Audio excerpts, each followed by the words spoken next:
Itinuturing ng rap icon at comedian actor na si Andrew E. na isang malaking blessing sa kanya ang pananatili niya sa show business, partikular na sa music industry.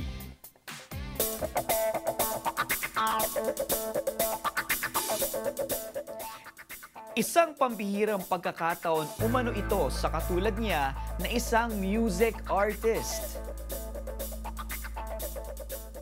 Sa sobrang ordinaryong itsura ko, the whole Philippines is loyal to me.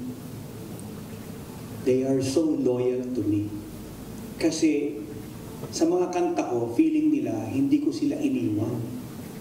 And plus, lumabas man ang napakaraming mga kanta, lumabas man ang maraming mga rapper, lumabas man yung maraming banda, lumabas man, I don't know, but the love is still there.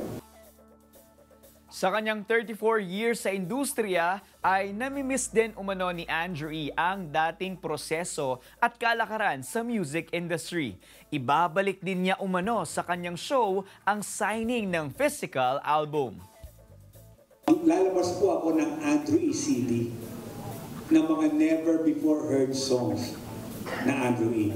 And the album of course medyo like a little bit like medyo complicated and hard for now, but easily I can do that. Nagpapasalamat ang Philippine rap icon sa lahat ng mga tumatangkilik sa kanyang musika at pangako niya na maglalabas muli siya ng mga bagong single. Mangyayari ang Andrew E. One Time for Your Mind sa December 11, 8 p.m. sa New Frontier Theater. Special guest niya dito, ang kanyang anak na si Andrew 4D Espiritu na pumapasok na din sa hip-hop industry.